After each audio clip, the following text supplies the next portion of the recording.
Salut à toutes, salut à tous, bienvenue dans le café du matin sur la Trick Track Télé. Et ce matin, nous accueillons un invité de type axolotlique, monsieur Patrick Beau. Salut Patrick, comment vas-tu?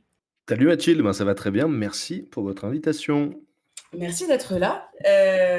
Et pour commencer, alors déjà un petit mot rapide, vous le remarquez, nous sommes en format audio ce matin, puisque non, nous n'avons pas de souci vidéo, nous aurions pu le faire en vidéo, mais on a envie de tester des choses et donc on a profité de la venue de Patrick pour tester ça en particulier. Pour commencer, Patrick, est-ce que tu pourrais nous dire, 2 petits mots à propos de toi? Qui es-tu? Quel est ton parcours? Qu'est-ce que tu fais dans la vie et tout ça? Bien sûr, donc alors ça tombe bien qu'on fasse un format audio parce que moi j'ai commencé par la radio et c'est quelque chose, qui me manque, beaucoup. Donc d'ailleurs avec Twitch, j'essaie de renouer un peu avec ça, avec le petit frisson du direct. Donc voilà, moi audio ça me va très bien là pour l'émission. Donc voilà, j'ai commencé avec la radio dans les années 2000, enfin j'ai commencé à raconter des histoires, on va dire.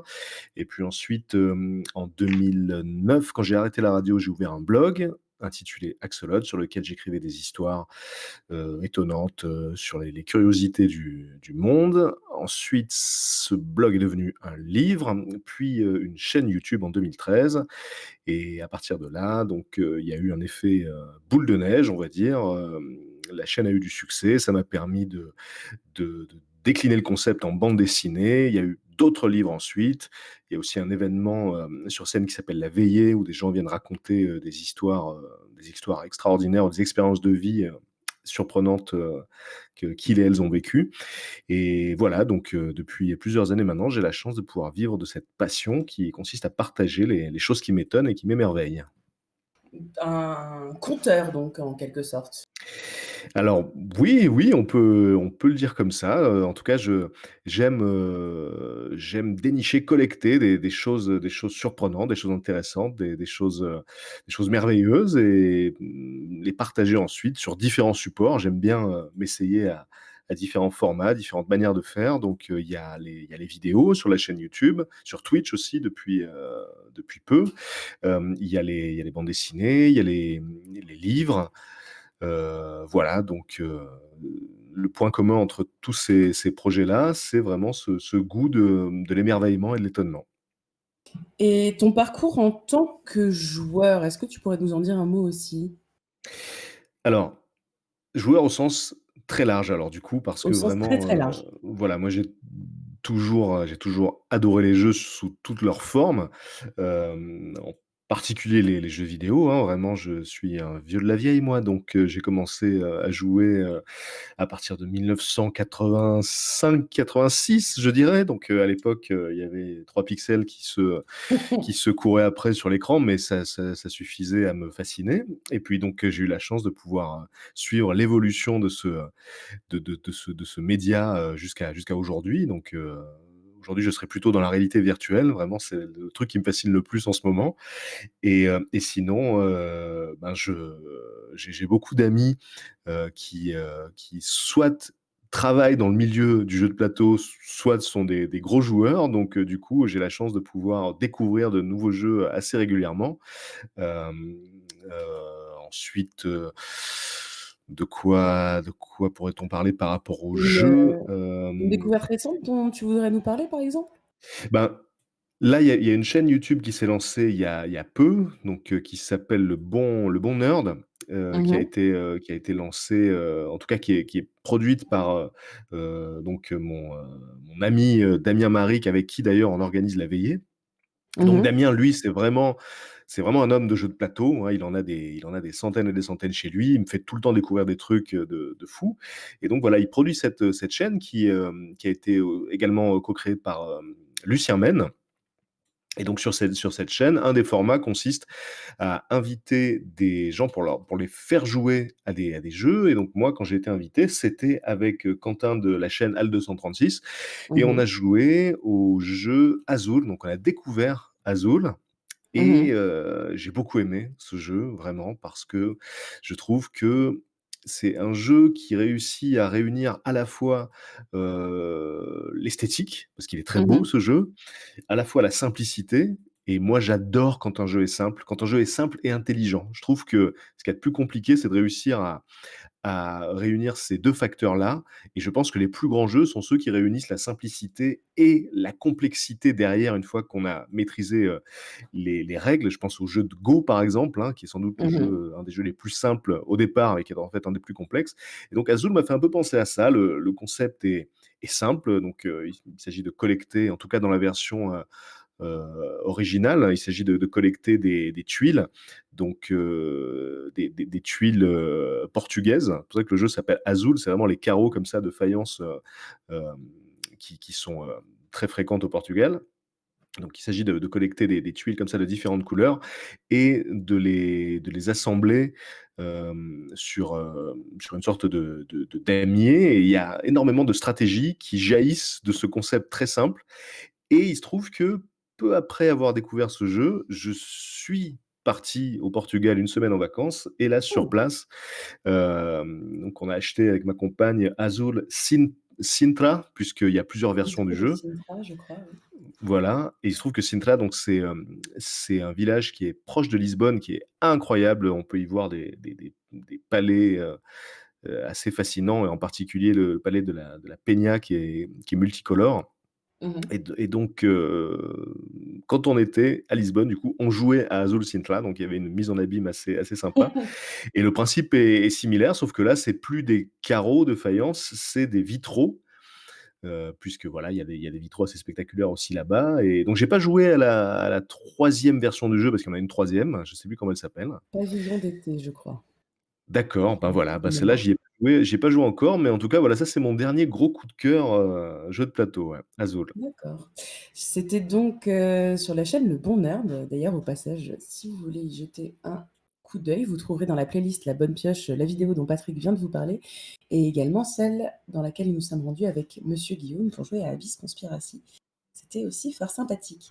Mmh. Hem, Patrick, j'avais une autre question pour toi. Entre, la veillée, entre, les nanofictions aussi, si je ne dis pas de bêtises, Oui. il y a quand même le fil, je suis, au passage, très fan des nanofictions, c'est un compte que je suis depuis longtemps.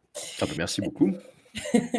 Donc, on sent quand même une attirance pour les histoires, les contes, le fait de raconter quelque chose.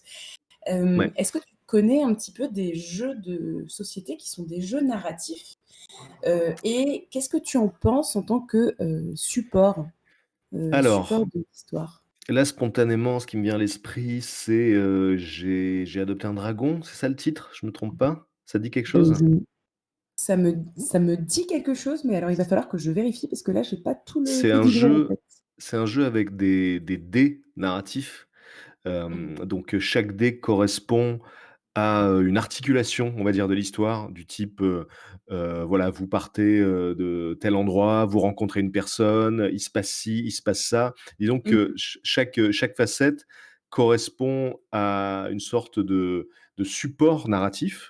Donc on mh. jette les dés et ensuite avec cette accumulation de supports, d'articulation narrative, bah, il faut imaginer une histoire et ça, c'est très efficace. Je trouve, c'est vraiment Mmh très, mh. très efficace quand on y joue avec des gens, qui ont un peu d'imagination et qui aiment bien raconter les histoires. C'est souvent, très, très sympa, et je trouve que c'est super. Là, d'ailleurs, j'ai vu il y a 2 jours de ça qu'il y avait un jeu de cartes qui était kickstarté et d'ailleurs, je crois qu'il a été financé avec succès et en gros, c'est le même principe, hein, c'est peut-être un peu plus élaboré, puisqu'ils expliquaient qu'avec leurs cartes, on pouvait par exemple, reproduire la trame, de Game of Thrones, de Star Wars et cetera. Ils avaient mis des tas d'œuvres, en exemple pour montrer à quoi ça ressemblait si on essayait de reconstituer certaines grandes histoires très connues, genre Le Seigneur des Anneaux et tout ça, avec leurs cartes mais le principe est le même, quoi. C'est plutôt des supports narratifs, des moments clés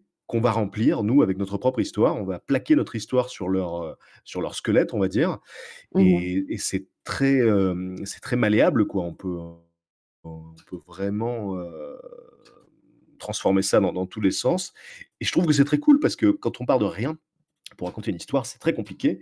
Je trouve que les contraintes, paradoxalement, sont assez fertiles et avec ce type de jeu-là, ça permet, ouais, de libérer, l'imagination, en fait, contrairement à ce qu'on pourrait penser. Et est-ce que le côté, collaboratif, puisque dans ce cas précis, on va créer une histoire, ensemble, c'est quelque chose que tu as déjà rencontré? Est-ce que tu connais d'autres supports que le jeu qui permettent de créer une histoire de façon collaborative? Et est-ce que ça change quelque chose? Alors je réfléchis, à part le jeu, qu'est-ce qui permet de raconter une histoire? Et ben, à part un bon brainstorming, en salle d'écriture, c'est vrai que là, il y a rien qui me vient à l'esprit spécialement. Heu, mais ouais, en tout cas, je trouve que ces supports-là sont très efficaces. Après, est-ce qu'il y a, des grandes œuvres qui ont été écrites par ce biais-là? Là, telle est la question, hein, on le saurait, je pense. Donc, est-ce que c'est plutôt, quelque chose, qui reste de l'ordre de l'amusement ou du jeu? Ou est-ce que c'est des supports qui sont vraiment pris au sérieux par les scénaristes et par les auteurs? Enfin, je sais que personnellement, pour les nanofictions, donc alors pour ceux qui ne connaissent pas du tout les nanofictions, au départ, c'était un compte, Twitter que j'ai ouvert en 2017 et le principe, c'est d'écrire des micro-nouvelles, en en 140 caractères. Non, qu'est-ce que je dis? En 280 caractères, parce que j'ai commencé quand Twitter est passé à 280 caractères Mmh. et donc ce qui est très intéressant, c'est qu'il faut réussir à épurer l'histoire jusqu'à en obtenir vraiment le noyau dur, l'essence même et j'aime bien ça, j'ai plutôt l'esprit de synthèse moi et ce qui me plaît dans les nouvelles, en particulier les nouvelles fantastiques et de science-fiction, c'est justement quand je peux vraiment me souvenir de l'impact de l'idée centrale, quoi et ça ressemble un peu à des blagues, en fait, si on veut, dans la structure, sauf que l'idée n'est pas de faire rire, mais plutôt de surprendre ou d'émouvoir ou de faire réfléchir même et il faut que ça aille très, très vite, quoi. Il faut immédiatement qu'il y ait dès le départ, une exposition de Mmh. où on est, quelle est la situation, quel est le personnage et puis un twist, quoi, en fait Mmh. et donc c'est vraiment la narration réduite à sa plus simple essence Mmh. et mon ambition avec ce compte-là, c'était de réussir à créer des histoires qui puissent, saisir, l'esprit comme certaines nouvelles, avaient pu me marquer ou c'est même Mmh. parfois certains épisodes de la quatrième dimension ou ce genre de choses où il y a vraiment une idée forte qui Mmh. reste un twist qui reste en tête. Là, j'ai par exemple, pour, pour donner une idée de ce que je veux dire, je pense à cet épisode classique de la quatrième dimension, où on a un personnage, qui veut pouvoir lire en paix. Sa passion dans la vie, c'est la lecture et son épouse l'empêche de lire et un jour donc, il va à la banque pour retirer de l'argent. Il est dans le coffre-fort de la banque et au moment précis où il est dans la banque, la bombe atomique explose et quand il sort de la banque, bah, c'est l'apocalypse, il y a plus personne, il y a que lui en fait, il y a plus que lui et sa première réaction, c'est de se dire: «Mais je vais enfin pouvoir lire» et à ce moment-là, il perd ses lunettes et il marche dessus. Et ça, ce genre de truc, c'est vraiment ce que je voulais essayer de retrouver avec les nanofictions, réussir à capturer une sorte de ouais, d'uppercut comme ça intellectuel et voilà, donc j'espère que ça a marché sur quelques-unes. Mais tout ça pour dire que j'avais pas de méthode ou de support. En fait, très souvent, ça partait d'une idée très simple ou d'un symbole ou d'un concept dont je sentais qu'il y avait quelque chose à faire autour et ensuite je turbinais pour essayer de voir ce qui pouvait être intéressant autour de ça. Mais voilà, finalement, j'ai pas utilisé de support spécial ou d'aide pour les nanofictions et peut-être que ça m'aurait permis d'en faire Mmh. davantage. Qui sait? Faudrait peut-être que j'essaie. Ce qui est assez intéressant avec les nanofictions aussi, c'est que ça fait appel à toute une espèce d'imaginaire commun. C'est-à-dire que, telle, petite alors là, dans l'exemple que tu viens de citer, typiquement, on comprend, bon, il a marché sur ses lunettes, il avait besoin de ses lunettes, il peut plus lire, Ouais. mais ça peut s'étendre, vraiment beaucoup, beaucoup plus loin que ça et en termes de référence culturelle, on va dire et Mmh. je trouve ça très intéressant de voir qu'en quelques mots, tu peux aller taper dans cette base culturelle, commune. Ouais. Ce qui m'amène à ma question suivante qui était, je ne sais pas si tu es familier avec le concept de gamification? Oui. Mais voilà, donc l'idée, c'est pour celles et ceux qui nous écoutent, qui peut-être ne connaîtraient pas, c'est de rendre un procédé plus amusant, plus attrayant, en utilisant des systèmes de score, enfin des choses qui le rendent attrayant, puisqu'ils lui donnent un petit peu l'aspect d'un jeu. Et il y a d'ailleurs des études qui sont faites sur le point de vue, du point de vue neurologique là-dessus. Est-ce que, est-ce que Patrick, tu dirais que tu fais de l'historification, comme il y a des gens qui font ou comment on dit, de la storification, du coup, puisqu'on est dans les anglicismes. Est-ce que Ouais. ça te parle comme façon de voir les choses? Bah, en tout cas, moi, j'aime bien le concept de gamification, c'est là-dessus que repose Twitch, par exemple, notamment. C'est une plateforme, qui est très addictive quand on s'y met parce qu'elle fonctionne comme un jeu avec des achievements et cetera, et on a envie de continuer du coup. En ce qui me concerne, je sais pas si si on pourrait dire que je fais de la storification puisque très souvent, en tout cas quand je partage des histoires, vraies, c'est pas vraiment la peine d'en rajouter. Mmh. Justement, les histoires sont suffisamment extraordinaires comme ça, donc je me contente de les présenter, à ma manière, mais c'est pas la peine d'en rajouter en général. Ensuite, en ce qui concerne les nanofictions, de fait, hein, il s'agit de raconter des histoires, donc c'est du storytelling. Après, la question peut se poser par rapport à la veillée, par exemple, puisque c'est des Mmh. gens qui viennent raconter des histoires vraies sur scène, des histoires qu'ils ont vécues. Et au début, c'était un défi, délicat sur le papier parce qu'il s'agissait de faire venir sur scène des gens, qui n'ont pas l'habitude de parler, qui ne sont pas justement des storytellers, qui sont vraiment des gens issus de tous les horizons. Et Mmh. le défi au début, c'était ça quoi, c'était, d'essayer de rendre ces histoires intéressantes, même si elles étaient racontées par des gens qui n'ont pas l'habitude de raconter des histoires, dont ce n'est pas le métier, dont ce n'est pas la passion, et cetera, et cetera. Et en fait, dès le début, il y a un truc magique qui s'est passé et on s'est aperçu que, en fait, toutes les maladresses qu'il pouvait y avoir, les hésitations, et cetera, bah, ça faisait partie intégrante de l'émotion qui se dégageait de l'histoire. Et en fait, moi, je m'aperçois qu'il y a rien de plus fort finalement que, une personne qui vous raconte son histoire. Elle sait le faire, quoi. On Mmh. sait tous instinctivement raconter notre propre histoire. Personne n'est mauvais pour raconter son histoire en réalité, ou alors vraiment cas exceptionnel. Mais, donc ouais, il y a jamais eu besoin dans la veillée, donc on est à plus de 40 histoires maintenant. Il n'y a jamais eu besoin de faire de coaching, par exemple, on va dire, en storytelling pour rendre le truc, plus attractif ou quoi. Jamais, vraiment, on n'a jamais fait ça. L'idée, c'est que les gens viennent et racontent leur histoire de la manière la plus naturelle possible et c'est ce qui fait la force de ces histoires parce qu'on sent qu'il y a quelque chose de très authentique et voilà, donc à la limite, c'est vrai que cette histoire de storification, ça aurait pu s'appliquer à ça. On aurait pu imaginer que pour la veillée, on dit aux gens: «Bah, voilà, racontez les choses comme ci, racontez les choses comme ça». Et en fait, ça se passe très naturellement et c'est peut-être ça qui est le plus efficace, ouais. Mmh. Ça perdrait peut-être de son naturel si on le Peut-être, ouais, ça sonnerait peut-être un peu plus artificiel, un peu plus fabriqué et c'est ce qu'on veut éviter justement. Tu nous parlais juste avant de Twitch et justement de l'aspect, gamifié de Twitch, qui ne plaît pas à tous.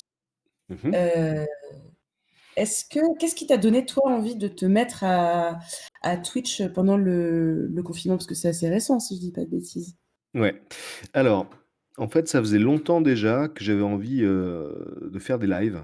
Quand je dis longtemps, ça devait bien faire, 2 ans que j'y réfléchissais à ce truc-là, mais je trouvais pas de bon prétexte pour le faire, de motivation nécessaire. Disons que c'était dans un coin de ma tête et je pensais à Twitch notamment, mais Twitch, le truc, c'est qu'au début, ça peut être très rébarbatif. On a l'impression que c'est une espèce d'usine à gaz, avec un tableau de bord hyper chargé, donc il y a beaucoup de gens qui n'osent même pas s'y mettre parce qu'ils ont peur de s'y perdre et donc il faut une Mmh mh. motivation pour le faire, quoi. Et en fait, pendant le confinement, j'ai commencé à faire des lives, ce que je n'avais jamais fait et Mmh. j'ai commencé sur Instagram à faire des petits lives. Ensuite, avec l'équipe, du festival Frames, donc qui est un festival qu'on organise tous les ans à Avignon autour de la Mmh. vidéo sur internet, on a décidé de lancer un live donc bi-hebdomadaire avec des invités vidéastes et donc moi j'étais l'animateur et là donc ça se passait sur YouTube. En fait, c'était des conversations Skype qui étaient, retransmises sur YouTube et là j'ai vraiment pris goût et en fait je me suis aperçu que ça c'est ce qui me permettait vraiment de renouer avec la radio, alors que ça faisait des années que j'avais envie de refaire de la radio et là je me suis dit: «Mais en fait voilà quoi, Là, non seulement, je retrouve tout ce qui me plaisait dans la radio, il y a la spontanéité, et en plus, il y a la vidéo, donc ça relie un petit peu mes deux amours. Et donc après ça, je me suis dit: «Bon, bah, c'est peut-être le moment». Et en fait, j'ai l'ami, Vince, qui faisait la technique pour ce live, m'a expliqué comment marchait OBS, parce qu'il faut préciser ça Mmh. aussi, quand on est sur Twitch, il faut utiliser un logiciel de streaming, donc il y a aussi ça, c'est la 2e épreuve, on va dire, avant de pouvoir s'y mettre. Il faut avoir la motivation pour apprendre à se servir d'OBS, qui est pas spécialement, user friendly, on va dire. Et donc il m'a appris comment ça marchait, et alors là, à partir de ce moment-là, j'ai saisi le potentiel. Je me suis dit: «OK, ben, je vais le faire, alors je vais me mettre sur Twitch». J'ai appris, et puis, j'ai vraiment pris goût très, très vite, et maintenant donc, je fais en moyenne 2 à 3 lives par semaine. Je fais, les étranges escales à la maison, donc ça a commencé pendant le confinement. C'est une déclinaison d'un format vidéo que j'ai sur la chaîne YouTube Axolot, les étranges escales, où on va explorer comme ça les curiosités des grandes villes du monde. Sauf que sur la chaîne YouTube, on y va vraiment sur place. Et là, Mmh. comme on était confinés, l'idée c'était de faire découvrir, tout ça à travers Street View, puisque Mmh. potentiellement tout ce qui est à l'extérieur est sur Street View. Donc voilà, ça a bien pris. Moi, j'adore le faire, ça plaît aux gens, et donc là, je réfléchis à d'autres concepts, parce que c'est ça qui est grisant, c'est que c'est illimité, en fait, on peut tout imaginer. Et j'avoue que cet aspect, gamification m'a beaucoup plu. Moi, je suis tout de suite rentré dedans, le fait qu'il y ait des succès à débloquer, et tout ça, je me suis vite pris au jeu, et je trouve que c'est ce qui c'est ce qui permet de compenser un peu l'aspect, un peu hermétique au départ de Twitch. On se dit: «Ouh là là, ça a l'air super complexe», et en fait, je trouve que ça là, cet aspect gamification, ça permet de faire passer la pilule, quoi. Mmh. C'est, pour celles et ceux qui souhaitent se lancer, n'hésitez pas à jeter un petit coup d'œil. On nous signale également dans le chat que Twitch propose désormais un logiciel simplifié pour, Alors, si je peux me permettre bien sûr. Si je peux me permettre par rapport à ce logiciel simplifié, je l'ai testé. Honnêtement, c'est chaud. C'est un peu le word art. C'est un peu comme si, voilà, quelqu'un voulait se lancer dans le graphisme, et qu'on lui disait: «Ben, tu sais, Microsoft a lancé un truc, simplifié pour pouvoir faire des en-têtes et tout, ça s'appelle word art». Pour moi, c'est Mmh. pareil. Franchement, D'accord. je ne comprends pas comment. En fait, il y a des layouts Ouais. automatiques, des scènes, mais c'est vraiment, on dirait que c'est fait sur Paint. Donc j'espère qu'ils vont améliorer le truc, parce que là, c'est chaud. Pour l'instant, donc je suis sur OBS. Il y a, Stream OBS aussi. Non, attends, Streamlab OBS. Mais c'est la même chose, je crois, non? Alors Je OBS, crois c'est qu'ils vraiment le c'est fusionnaient. vraiment le programme brut, qui est un Mmh. peu au début, austère, on va dire. Donc il faut se familiariser avec, mais au début, il est pas spécialement user friendly. Et Mmh. le OBS version Streamlabs, c'est OBS avec une interface justement un peu plus cool, avec des trucs simplifiés. Donc voilà, moi je l'utilise pas parce qu'il se trouve qu'il y a un truc qui bug chez moi, c'est que je peux pas faire de capture d'écran internet. Donc du coup, comme tout repose Mmh. là-dessus, je peux pas le faire. Ce qui fait que je reste sur OBS, mais en tout cas, l'interface est très sympa. Très bien. Eh bien, on jettera, un œil, ou vous jetterez un œil, chez vous, qui souhaitez commencer à streamer sur Twitch pour profiter de l'aspect gamifié.